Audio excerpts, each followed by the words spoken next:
Launch Party is the third episode of the fourth season of The Office. This is directed by Ken Whittingham, and as always, there will be spoilers from now as I go through the episode and share some thoughts. In general, it's a good episode. It's another double feature, and honestly, it's another one where I feel like it doesn't need to be, and I found that with the last few episodes, that they kind of start to fizzle out a little bit as we get into the second half. So it's kind of like there's enough material for more than one episode, but not enough material for a quality two-parter, and I'm definitely feeling that with this one. But there are still some really great moments in this one. It starts off with quite a peculiar meeting. Meredith comes back and Jim signs her pelvic cast, which was quite an awkward moment. I'll be honest, when she said, "Will you sign my cast?" I didn't expect her to show a pelvic cast. So definitely an interesting start. And the entire episode is focusing on the fact that it's time to launch the Infinity site. And part of it is about the party and the virtual party. And part of it is about Dwight determined to beat the machine. He is going to sell more paper today than the machine will. And I like the fact that Andy is really encouraging of Dwight. I think they have quite a nice friendship. I feel like Andy sees Dwight as a friend. I feel like Andy sees everybody as a friend. I feel like he just wants to be liked by everybody. He is quite like Michael in that way. Whereas I don't think Dwight sees Andy as a friend, but I do think he sees him as an ally. I think there's a bit of a difference there. Phyllis also gets a little bit of attention in this episode as she told the camera that she'd Googled how to deal with difficult people. And she's trying some new things out on Angela. So at various points throughout the episode, Angela, who's trying to plan this party and everything's going wrong, and she's obviously still understandably very bitter about Dwight, well, doing what he did. I won't say it, just in case you haven't seen previous episodes, but he did something unforgivable, and she's obviously in a very bad mood, and Phyllis tries different things to diffuse her bad mood, and at one point, and I love this, she says to Angela, "I want to understand what you're saying, but it's difficult for me when you use that tone." I love that, but I also feel like it sounds kind of condescending. So if I was in a really bad mood and I was being unacceptable to somebody, if they said that to me, I feel like it would just worsen my mood. It would just really irritate me. So I'd love to know if any of these things that Phyllis tries would actually be beneficial in the real world, but it's a lot of fun to watch.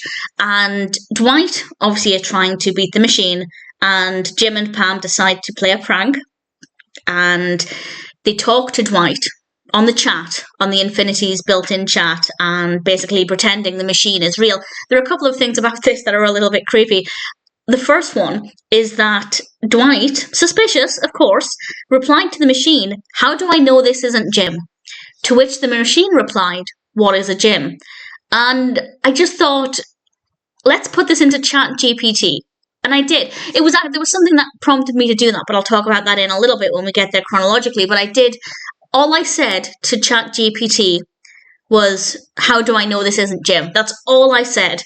And it replied to me, "If this were Jim, you'd already be the victim of an elaborate prank, and Dwight would somehow be involved against his will. Since this hasn't happened yet, you're probably safe for now."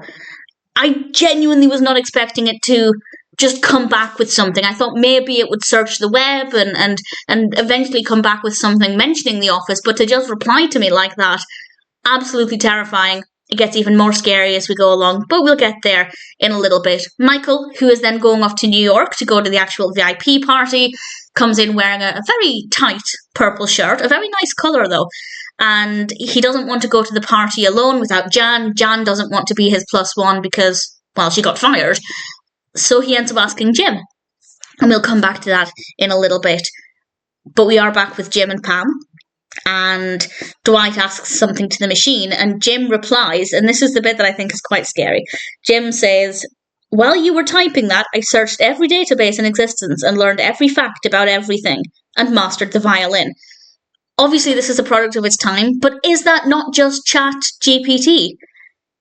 Obviously, it doesn't have access to private databases, but that was said to seem quite far-fetched. And then they obviously added on the bit about the violin to make it impossible. Well, who knows in a couple of decades' time. But it's just so scary that that's basically becoming a reality now. And that's what prompted me to put it into Chat GPT. I thought, well, does Chat GPT know everything about everything? Well, when it comes to slightly bizarre office references, yes, apparently it does.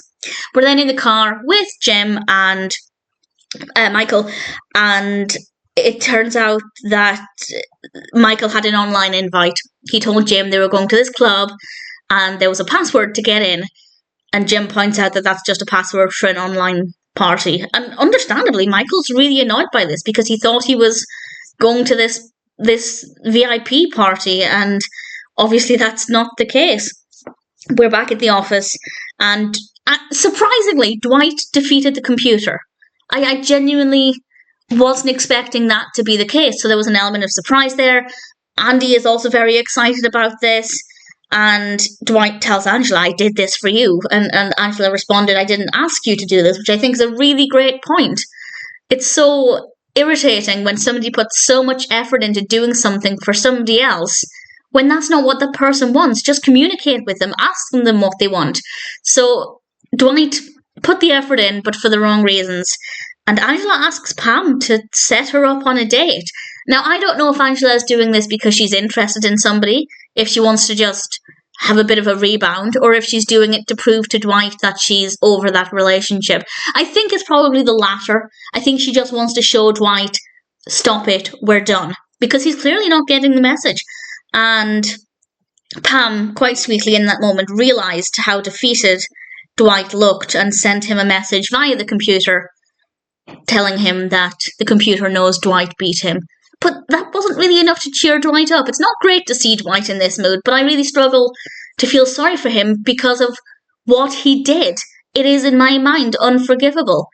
And I don't know if it has actually affected my opinion of Dwight, because he's not a very likeable character. I love him. I love what he adds to the show, but his personality is not very likeable, so I don't think his actions have really changed my opinion of him.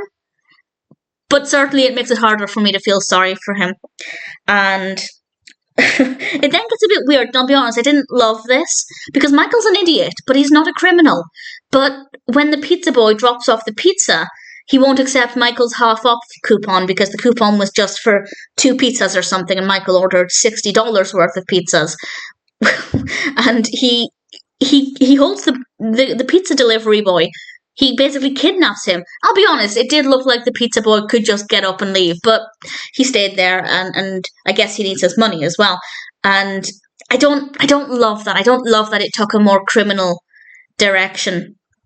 And that part of it, I think basically from that point on, it became a little bit weaker. This is the point where I was thinking, okay, I feel like we don't have enough material for a 2-parter. There are some good bits further along, though. So it's not like we got to that point and I feel like it should have ended. But I feel like this is where it starts to get a little bit weaker, in my opinion at least. And we have a couple of interesting moments. Angela had mentioned that she was trying to plan this party and give in to Michael's insane party demands, and Andy swoops in with an ice sculpture, beautiful, beautiful ice sculpture, and that was quite fun to see. And Angela genuinely, for a very brief second, looked really happy at Andy, which is not something many people experience with the character. Pam and Jim are then up on the roof, basically getting as far away from the criminal activity downstairs as possible.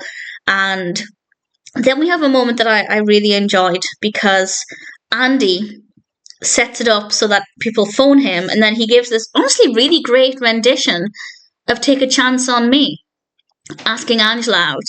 And it's kind of the exact opposite of Dwight's approach with his relationship with Angela. That was very hush-hush, big secret.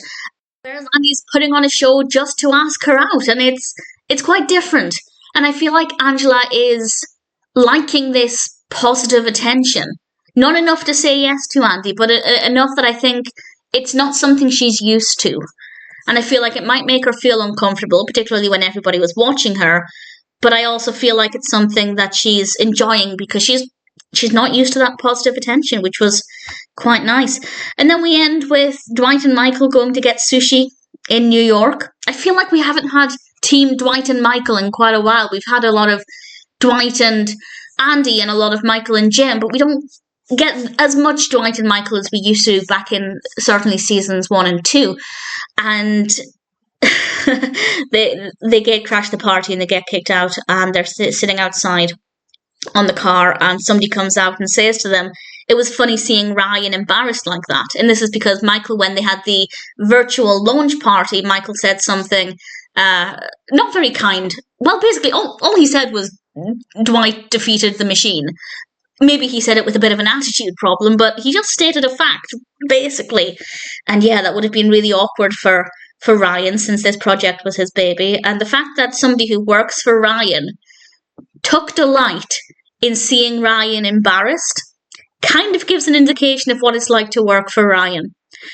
And I don't know how much longer he'll last there. Will he be pushed out? Will people completely ignore him and treat him not just like a boss, but treat him kind of negatively because he's abrasive and honestly coming across as a little bit big-headed?